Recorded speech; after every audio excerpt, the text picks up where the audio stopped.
어제가 추석이죠. 추석. 다 고향에 또 아니면 다른 먼 곳에 또 오신 분들도 많으실 텐데, 네. 또 여러분 가정과 또 여러 친족들 속에 주의 평강이 늘 함께 있기를 원합니다. 제가 예전적 예배를 하면서 하루에 고민이 생기는 게요. 예전적 예배라는 것은 사실은 우리의 삶의 리듬을 세상의 것과 이렇게 거슬러 가는 겁니다. 무조건 반대를 위한 반대가 아니라 우리의 리듬 자체가 주 예수 그리스도를 중심으로 우리의 왕이신 살아가는 것이 예전적 예배의 삶의 리듬입니다. 리듬, 삶의 리듬. 근데 이번 주와 같이 이렇게 이제 추석이 딱 이렇게 되게 되면 어떻게 우리가 해야 되는가? 사실 이제 고민이 생기는 거죠. 근데 성경적인 절기로 보면 오늘 이번 추석이 어떤 절기겠어요? 성경에 나오는 절기로 보면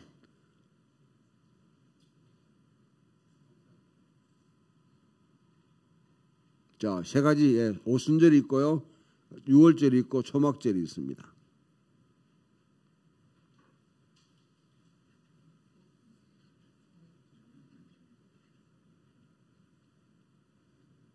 초막절이죠. 초막절. 되게 여러분 유월절은 우리 부활절과 관계 있습니다. 부활절 한 주 전에 고난 주간이 시작되는 부활절이죠. 부활절. 그때가 바로 유월절 시즌이고요. 유월절에서 50일 지난 때가 바로 성령 강림절 해서 오순절이 되고, 이제 이 9월에 오게 되면 이 시기가 거의 우리 추수과 맞물리는데 이제 추수하는 특히 가을에 이제 초막절과 관계되었습니다. 초막절은 이스라엘의 절기는 추수를 다 걷어놓고 하는 것이 아니라 사실 이제 첫 열매, 이번 추석이 굉장히 좀 이런 추석이에요. 보통의 보다. 들판에 가보면 거의 곡식이 익지 않았죠. 그런데 보게 되면 햇살. 처음 그 가운데 익은 게 있습니다. 그것을 다 걷어들여서 그 첫 열매라 그렇게 해요. 그것을 걷어들여서 조상 앞에 또 이렇게 뭐 차례를 지내고 또 음식을 먹고 이렇게 하는데, 그와 같이 첫 열매를 걷어서 드리는 절기입니다. 그러면 첫 열매를 거뒀다는 것은 나머지 추수가 남아있다는 것이죠. 그 나머지 추수가 지금부터 추수를 이제 본격적으로 진행하는 것이죠. 그런 측면에서 이제 10월, 11월 셋째 주가 전 세계적으로 교회들이 추수감사절을 지냅니다. 그런 저는 미국 교회만 그렇게 지킨 줄 알았는데 유럽에 있는 다른 모든 교파들이 다 지키고 있더라고요. 전 세계. 그래서 여러분들이 추석은 그럼 우리는 그럼 기념해야 되느냐? 우리 민족, 우리는 한국 사람입니다. 당연하게 추석을 우리가 기념하지만은, 그러나 우리가 조상을 숭배한다든지 조상의 언덕으로 살아가는 사람들은, 조상을 기리면서 살아가는 사람들은 아닙니다. 이런 기회를 통해서 또 다시 한 번 더 하나님의 이 성령께서 우리 가운데 참 풍성한 열매를 맺게 하시고, 특히 가족과 이웃, 하나님께서 우리에게 주신 가족은 1차적인 책임을 내가 지라고 하나님께서 맺어주신 분입니다. 그러나 그리스도인은 또한 육신적 가족도 중요하지만은 또 한 단계 뛰어넘어 가지고 하나님의 가족들, 그리스도 안에서 우리 주신 이 가족들을 소중하게 여기는 그런 마음을 또 함께 그렇게 품으시는 그런 시즌 됐으면 좋겠습니다. 오늘 말씀에 보면, 오늘 말씀에 하나의 어떤 핵심적인 주제를 찾아라 그렇게 하게 되면, 저는 어떻게 하나님이 없다 하는 자들, 하나님이 없다는 자들은 어리석은 자들이다. 자, 이렇게 할 때 여러분 가운데 대개 생각하면 무신론자, 물론 우리 살아가다 보면 무신론자들이 있습니다. 하나님이 어디 있나? 하나님이 어디 있나? 이래 하면서 신을 부정하는 자들이 있어요. 이거는 거의 여러분 고대 세계 사람에게는, 성경이 쓰여질 당시의 사람들에게는 무신론이라는 개념 자체가 없습니다. 그 당시 사람들은 모두가 어떠한 형태든지 신이 있다고 신을 숭상하는 사람들이었어요. 현대에 들어가지고 말하는 이 무신론은 대개 이제 18세기 이후로부터 근대라는 사상이, 합리주의 사상이, 계몽주의 사상이 이제 퍼지면서 무신론이라는 게 그때부터 이제 등장하게 된 거죠. 신은 없다, 신이 어디 있냐, 그렇게 주장하는 사람들. 그러나 대개 옛날 고대 사람들은 쉽게 말하면 에피큐로스라는 그런 이제 학파, 고대 사이에 바울이 사도행전 17장에서 만났던 사람이죠. 부류의 사람들이죠. 그런 철학자들도 신을 배제하지만은 신을 없다고 하지는 않아요. 없다고 하지 않아요.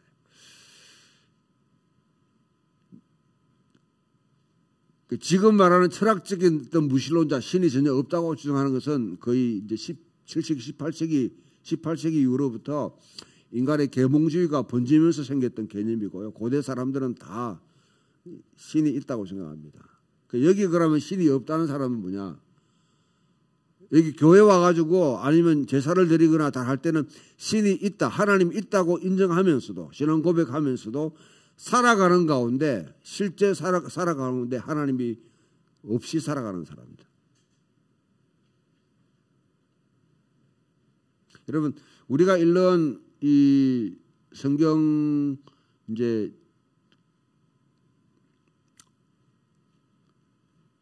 선포된 말씀 가운데 우리 십계명을 선포할 때가 있고, 토라를 선포할 때가 있고요. 그 다음에 산상수훈을 선포할 때가 있고, 또 한편으로 희년법을 이렇게 희년법을 선포할 때가 있죠. 희년법에 보면 이런 게 있습니다. 너희가 논을 이렇게 토지를 매매할 때에 다른 사람을 속이지 말라. 속인다는 게 뭡니까? 여러분, 성경에 말하는 거짓증을 하지 말라는 게 바로 거기에서 비롯되는 겁니다. 거짓말 하지 말라는 게. 땅의 소출이 얼마인지, 땅의 소출이 얼마큼, 이게 비옥한 땅인지 척박한 땅인지에 대해서는 사실 누구도 경작한 사람만 아는 것이죠. 경작한 사람만 아는 것이죠. 그런 걸 갖다가 속이면서 거래하지 말라는 것이죠. 우리가 보면 모르는 사람들을 사기치는 사기꾼들은, 예수 믿는 사람이 사기를 친다고 그러면 그 사람은 아마 교회도 헌금도 많이 할 거예요. 어쩌면 기도도 열심히 할지도 몰라요. 사기를 잘 치게 해달라고. 실질적으로 거래할 때는 뭡니까? 하나님이 배제해버리는 거죠. 그런 사람을 우리가 말할 때 실천적 무신론자라 그렇게 합니다. 실천적 무신론자.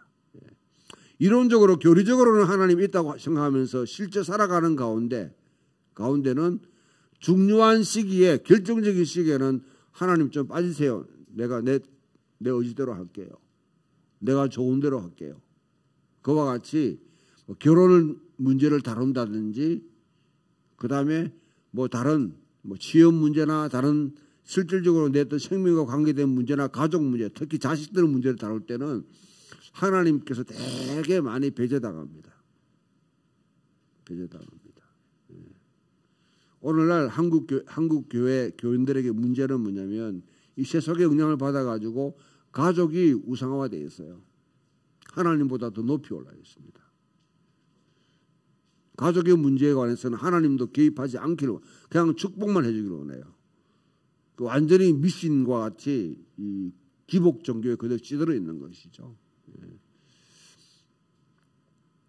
이런 문제로 살아가는 사람은 어리석다는 것입니다. 그런데 문제가 뭐냐면, 여기 성경에 보게 되면 하나님이 없다는 사람들이 그 뭐가 창조주를 부인하는 사람이기 때문에 하나님이 실질적으로 이 땅을 만드셨다는 것을 부인하기 때문에 그 사람들의 손에 맡기게 되면 창조 세계가 망가지게 된다. 창조 세계가. 네. 그러면 거기에 대한 대안은 무엇입니까? 하나님이 계시다 하는 것이죠. 하나님이 계시다. 그럼 여러분 우리 살아가면서 하나님이 계시다는 것을 어떻게 증명할 수 있습니까? 철학에서는 여러분 보면 뭐 하나님이 계시는지 안 계시는지 논리적으로 증명하는 여러 가지 논리들이 있습니다. 신학으로도 충분히 그와 같은 하나님이 신증명, 하나님이 증명한 것을 이렇게 증명해 나가는 사람들이 있습니다. 그거는요, 저는 보니까 그거는 어리석기 짝이 없는 사람들이죠. 하나님을 어떻게 증명합니까, 우리가? 논리적으로, 그거 사변적으로 정리하는 건 아무 소용이 없습니다. 그러면 우리 삶 가운데 진짜 내가 하나님을 믿는 사람이다. 하나님을 예배하는 사람이다. 하나님을 인정하는 사람이라고 하면 이 시편 14편에 우리에게 주는 분명한 증거가 있습니다. 진짜 하나님이 살아계시다고 하나님의 마음이 어디에 있는지를 바라는 거예요. 이 땅에. 하나님의 마음이. 분명히 여기 말하면 우리가 살아가는데 여러분 부모들이 그래요. 10자식이 있으면 어느 손 깨물어도 아프지 않은 것 없다. 그렇게 하잖아요. 다 자식이 있기 때문에 다 귀중하죠. 그러나 부모들은 대개 보면 다 자식이 10명 있으면 그 가운데 디세이블 좀 이렇게 장애로 태어난 자녀가 있다든지 아니면 살아가다 보면 뭐 소위 말하면 참 큰 우여곡절을 겪은 자녀들. 그 자녀들에게 마음을 아주 깊이 두고 있어요. 그와 비슷하게 하나님 마음도 마찬가지입니다. 이 땅을 하나님이 보실 때에 성경은 분명히 이 땅의 약한 자들, 가난한 자들, 사회적으로 억압받는 사람들, 때로는 여러분 무리한 일에 지금 뭐냐면 억눌린 사람들, 핍박받는 사람들, 그들에게 하나님께서는 돌보시고 계신다는 거지. 이 시편 14편에서 우리에게 주는 말씀은 죄악을 행하는 자는 무지하냐 그들이 떡 먹듯이 내 백성을 먹으면서 여호와를 부르지 아니하는도다. 그 다음 너희가 가난한 자의 계획을 부끄럽게 하나 오직 여호와는 그의 피난처가 되시는도다. 이 말씀이 하는 게 뭡니까? 그 사람들이 이런 여러분 사회 부류에 이렇게 있는 사람을 보게 되면 이 사회적으로 떵떵거리면서 권세를 가지고 뭔가 휘두를 수 있는 사람들을 그 사람들에게 자기 모든 관심이 있고 그 사람 지지하고 그 사람들을 옹호하는 사람이 있는 반면에 정말 어떤 사회 체제들 가운데 공산주의든 사회주의든 자본주의든 관계없이 그 가운데 억눌리고 가난하고 박탈당하고 사회 주변부에 밀려가 있는 사람들을 어디에 관심을 기울이냐. 하나님은 약자들의 관심을 기울여요. 가난한 자들의 관심 기울입니다. 그렇다면 그 사람이 보게 되면 그들에게 관심 기울인 사람들이 진짜 하나님이 계시다는 걸 인정하는 사람인 것이죠. 이 시편 14편의 논리가 바로 그겁니다. 실천적 무신론을 우리가 극복하는 방법은 정말 하나님의 마음이 있는 곳을 우리 바라보면서 이 사회의 현실 가운데서도 하나님은 아무리 강한 자들이 약자들을 착취하고 이용하기 위해서 뭔가 계획을 세우고 법을 바꾼다 할지라도 결국 하나님의 사람들은 그 땅에 하나님이 살아있다는 걸 인정하는 사람들, 약자들, 피해보는 사람들, 억압받는 사람들에게 눈에 본다는 것이죠. 그 사람들이 진짜 하나님이 계신 것을 인정하는 사람이고 그렇지 않은 사람들은 다 말로만 하나님을 예배하고 경배하고 실질적으로는 사실 하나님이 없이 살아가는 사람이라 하는 논리를 이야기하고 있습니다. 예레미야 선지자가 선포하는 것은 똑같이 내 백성은 나를 알지 못하는 어리석은 자요 지각이 없는 미련한 자라 악을 행하기에는 지각이 있으나 선을 행하기에는 무지하도다. 이 말은 여러분 예레미야가 예언할 때 남쪽 유다 백성들 사이에 야훼가 하나님이 없다 하는 사람 아무도 없습니다. 다 하나님이 있다고 인정해요.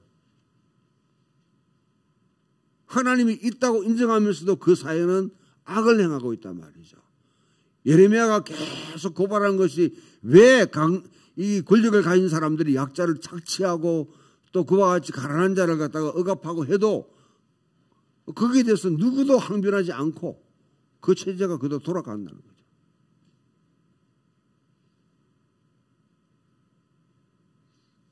그 사회를 이끌고 있는 사람들은 다 실천적 무신론자들이에요. 하나님이 있다고 하는 사람들이에요. 여기 성경에서 말하는 이 하나님이 없다는 사람들은 교인들이 다른 일 밖에 있는 이제 불신자들을 말하는 것 아닙니다. 교회에 있는 사람들 가운데 실질적으로는 하나님이 있다고 하면서 실제 삶에서는 자기가 주인되든지 자기 가족이 주인되든지 자기 이익이 주인이 되는 그 삶을 사니까 결국 하나님이 없이 살아가는 것이죠. 제가 오늘날 여러분 저는 생각합니다. 저도 뭐 같이 목회자로 포함되겠지만은 이 한국 사회가 교회가 지탈의 대상이 되고 있어요. 많은 분들이 말하면 청년들한테 젊은이들이 떠나고 있다고 한탄하고 있습니다.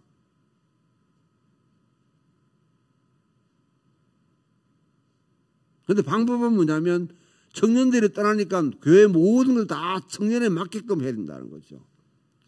MZ 세대에 맞게끔 해야 된다는 거죠. 이게 바로 시대에 부응하는 착각입니다. 착각. 여러분 10대, 20대가 청년들이 왜 교회를 떠납니까? 떠나는 이유가 뭐예요? 하나님이 없다고 생각하니까 그렇죠. 기존 여러분 세대들이 믿는 하나님 보니까 그 하나님은 가짜 하나님이라는 거죠. 믿는 세대 가운데서도 자기 부모가 믿는 거 보니까 하나님이 안 계시니까 믿음을 단절하는 거죠. 지금 현재라도 우리가 살아가면 실제 우리 삶 가운데 하나님이 살아계심을 인정하는 삶인지 인정하고 살아가는 것인지 그걸 갖다 교회가 믿는 가정이 보여줘야 됩니다. 교회에서는 하나님이 있다고 아주 막 교리에 열정적으로 막 이렇게 하지만 실질적으로는 하나님 없이 살아가는 거죠. 집에서 결정하는 그 아이들이 다 봅니다. 어떻게 결정하는지, 행동하는지.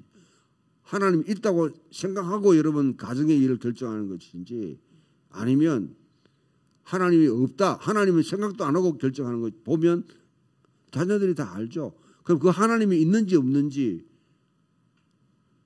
판단하게 되어 있습니다. 예레미야가 말한 바로 이거예요. 너희들이 하나님이 있다고 하면서 실질적으로는 무시하다. 하나님이 없다고 생각한다는 거죠. 예. 방법은 그럼 뭐냐? 이것을 전환시킬 수 있는 방법이 뭐냐? 예. 오늘 본보기 보게 되면 세 부류의 본보기가 우리에게 주어집니다.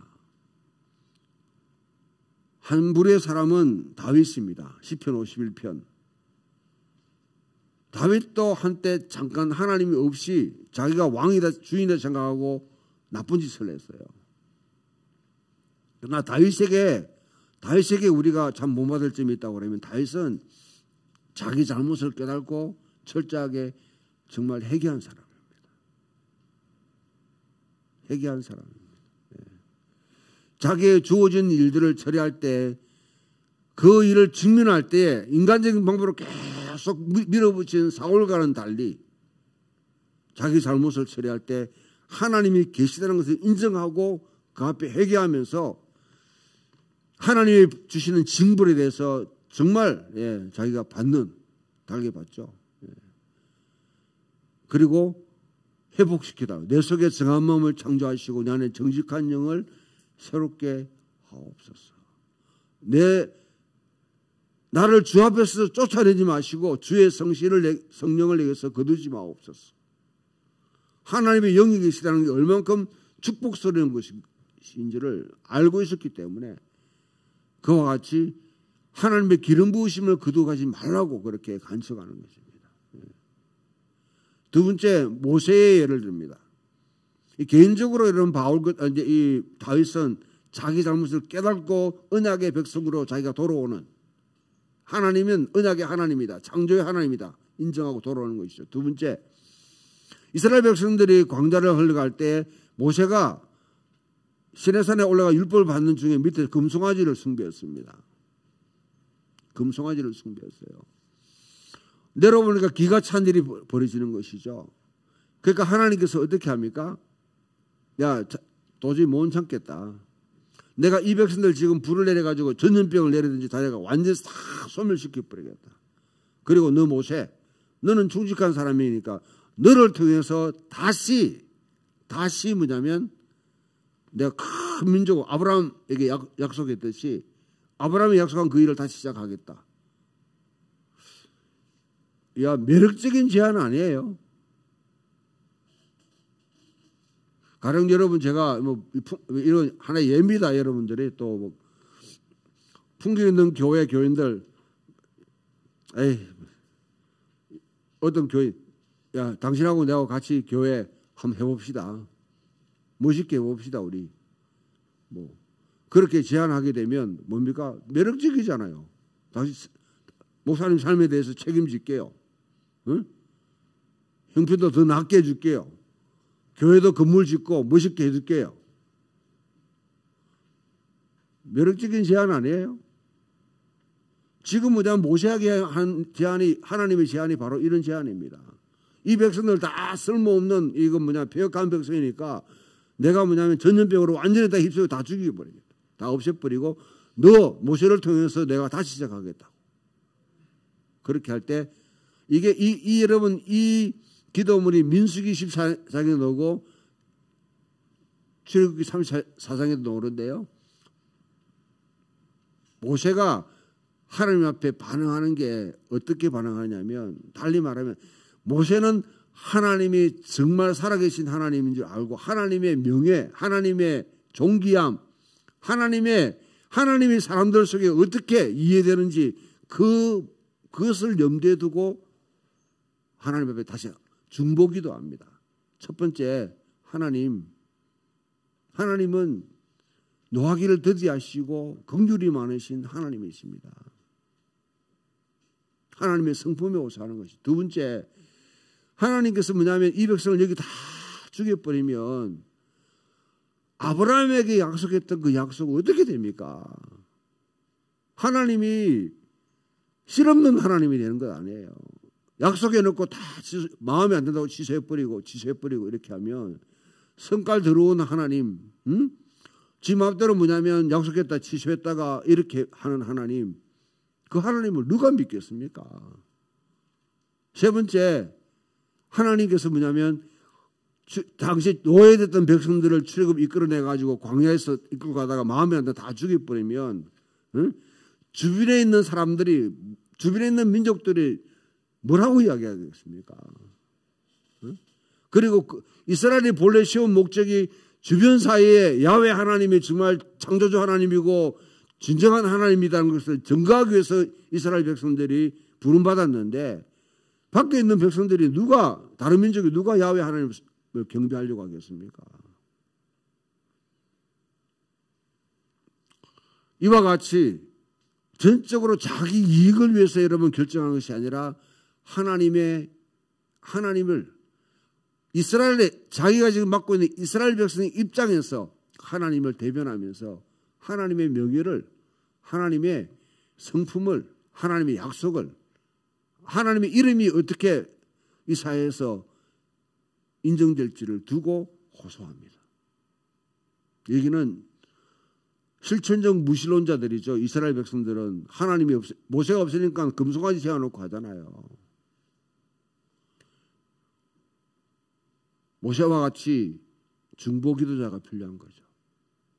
모세는 사실 하나님과 그의 백성 사이에 끼어있는 사람. 항상 중간에 서 있었던 사람이에요. 하나님 편에 보면 이스라엘에 대해서 대변해야 되고, 이스라엘 입장에서 이스라엘 백성들 가가지고 하나님을 대변해야 되고 자기 쓸 자리가 없는 사람이에요. 중간에 끼어 있는 사람은 바로 그겁니다. 중보 기도자라는 말을 갖다가 할 때 바로 그 상태예요. 예. 하나님 앞에서는 자기 백성을 옹호해야 되고 자기 백성 앞에서 하나님을 옹호해야 됩니다. 끼어 있는 사람, 끼어 있는 사람. 예. 세 번째 부류의 사람은 모델 사람은 누구냐? 바울입니다. 바울은 하나님 열심으로 교회를 핍박했습니다.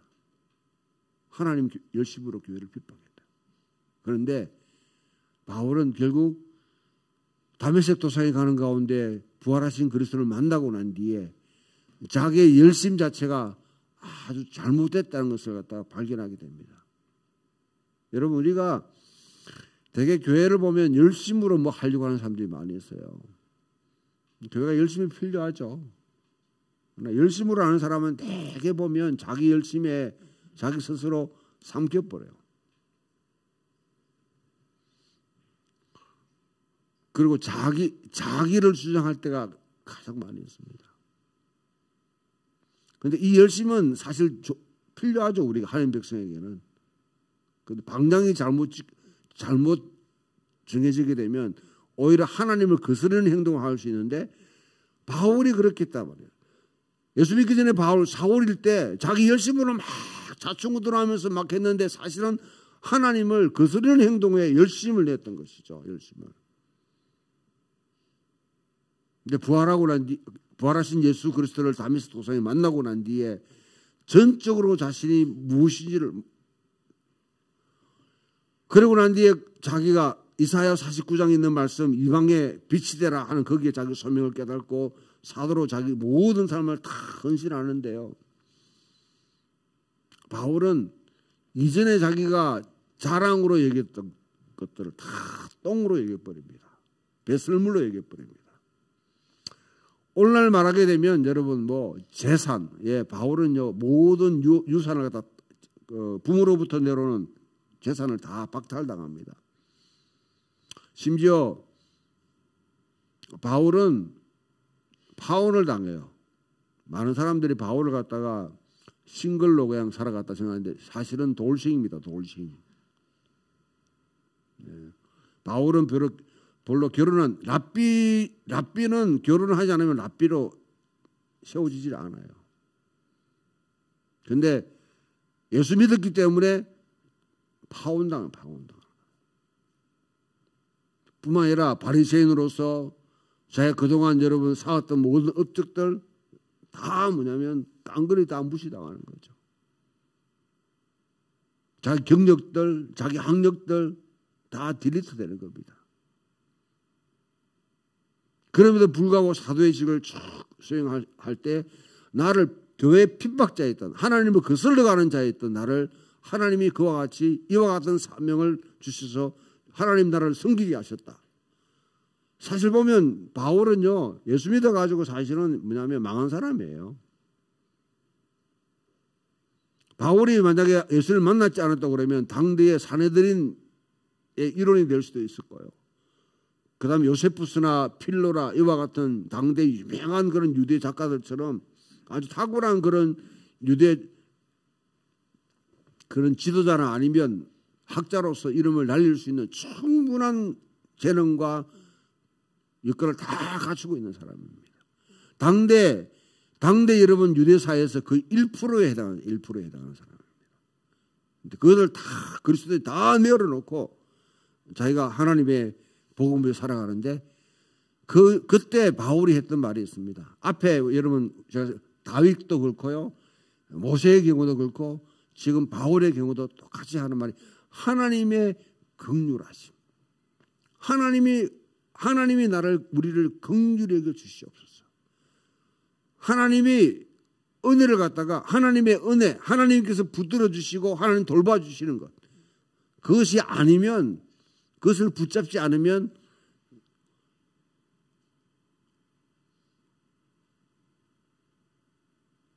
이런 일이 일어날 수 없대. 바울에게도 그렇고 모세에게도 그렇고 다윗에게도 그렇고 그와 같이 하나님의 손에 붙들린 그런 삶이 일어날 수 없다는 것을 인정하는 것입니다.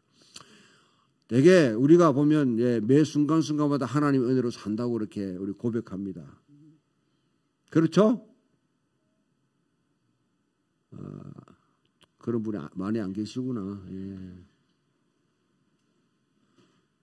솔직해서 좋습니다.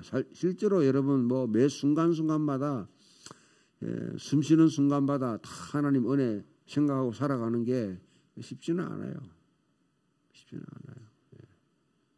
결정적인 순간일 때 하나님을 이제 기억하면 된다고 생각할 수 있는데, 그러나 우리가 살아가고 있는 모든 것이 하나님의 은혜라고 우리 고백하는, 나의 나된 것은 하나님의 은혜다 고백하는 그 삶, 이걸 잊지 않으면 우리는 믿음의 사람입니다. 믿음의 사람입니다. 하나님을 인정하는 거죠. 왜? 내가 내 자원으로 모든 것을 만드는 사람이 아니라 내게 있는 것은 하늘로부터 내려온 축복이다, 선물이다. 똑같은 상황에 있는 것을 다른 옆에 있는 안 믿는 사람들은, 하나님을 믿지 않는 사람들은 내가 만든 거야, 내가 이룬 거야, 그렇게 하겠지만은, 그러나 믿음의 사람은 전혀 결이 다른 고백을 하는 것이, 이것은 주께로부터 온 것이다. 만물이 주께로부터 받고 주로 말미암고 주께로 돌아가니라. 제 경험상 보게 되면요, 자수성가한 사람들이 보면 아주 신앙생활을 갖다 열심히 해요. 성공하기 위해서 열심히 하는데, 그분들이 나중에 보면 대체로 다 그런 건 아니지만 대체로 보면 자기를 우상화시키는 경향이 있습니다. 자기 경험을, 자기 이력을 우상화시키는 경향이 있습니다. 그런 건 조심해야 되겠죠. 매 순간마다, 오늘 여러분 우리가 이번 추석인데 여기 있는 분들 가운데 조상 없이 태어나신 분 있습니까? 제가 조심스럽지나마는 혹시 뭐 시험관 통해가지고 뭐 태어났다든지 뭐 다른 방법이 요즘에 있잖아요. 시험관이라 할지라도 위에 조상으로부터 내려온 DNA가 있는 것이죠. 앞에 세대가 없이 지금 세대가 살아가는 분도 아무도 없습니다. 그러면 당연히 우리는 그분들을, 지금 뭐냐면 우리 조상들에 대해서 사실은 감사하는 마음이 필요한 거죠. 하늘에 뚝 떨어졌거나 아니면 땅에 솟아난 사람은 뭐 그렇게 안 되지만은, 거기에 대해서, 민족에 대해서, 내 국가에 대해서 우리들이 뭐 나 몰라라 생각하고 그렇게 살아가는 것은, 그거는 은혜를 모르는 사람들이죠. 특히 하나님 백성으로서 하나님의 은혜 가운데, 마지막 여러분 이 누가복음 15장이 잘 아는, 여러분 잃어버린 자를 찾는 목자의 비유, 잃어버린 드라크마를 찾는 한 여인의 비유가 이걸 갖다 하나의 말씀 제시하는데, 하나님께서 우리를 찾기 위해서 어떻게 행동하시는지를 그대로 보여주는 장면들입니다. 하나님은 우리를 찾으셨습니다. 그러니까 지금도 우리가 집을 나가면 하나님은 찾으십니다. 찾고 계시는 분. 우리는 누구냐? 하나님께 찾은 바 된 자들. 내가 하나님께 나온 것이 아니라 하나님이 우리를 찾으셨고 하나님 위해서 발견된 사람들이에요. 여러분 한 사람이 예수를 믿고 고백할 때에 하늘에서는 잔치가 벌어졌습니다. 인정하십니까? 여러분 한 사람이 지금 교회에 등록, 예수 그리스도의 믿기로 결정하고 정말 여러분 사람을 바칠 때 하늘에서는 천사들이 모여가지고 다 잔치를 벌이는 거예요. 누가복음 요한계시록 4장에 보게 되면 모든 족속과 백성과 방언 가운데 사람들이 쭉 오는데 그 이름들이 계속 호명되고, 저는 그걸 갖다 예수원 가서 경험하는데요. 예수원에 처음 가면 손님부에서 오늘 오신 분들 환영합니다. 이름을 다 불러요. 그 일어나가 이렇게 서로 환대를 해줍니다. 그 환대의 그냥 노래를 부르는데 그때 이게 바로 하늘나라의 장면이 아니겠는가. 그날 하나님의 어전회의에서 오늘 모든 족속과 백성과 방언과 나라 가운데 죽기로 돌아온 사람 이름이 쭉 호명돼. 생각해 보세요. 그 가운데 내 이름도 있었다는 거예요. 우리 환영받은 사람들입니다. 하나님에 의해서 우리는 환영받고 환대받고 찾은 바 된 사람들입니다. 결국 실천적 무신론자로 살아가게 되면 우리 삶이 뭐냐면 결국 창조 세계에 하나님이 정한 이 사회를 파괴하는 자들로, 사회적 관계를 어지럽게 만드는 자들로 살아가게 돼 있어요. 진짜 하나님 살아계심을 인정하면 그것을 회복하고 돌이키는 사람이 될 수 있는데, 내가 지금도 뭐냐면 실질적으로 이 하나님 살아계심이 잘 인정되지 않다면 다윗, 모세, 바울을 염두에 두시고 내가 어떻게 돌아와야 될지, 마지막 나는 하나님의 은혜로 찾은 바 된 자이구나. 내 스스로 자랑할 것 아무것도 없구나. 하나님의 손에 붙들린 사람이구나. 그것을 인정하며 살아갈 수 있는 저와 여러분 되기를 주님의 이름으로 축원합니다.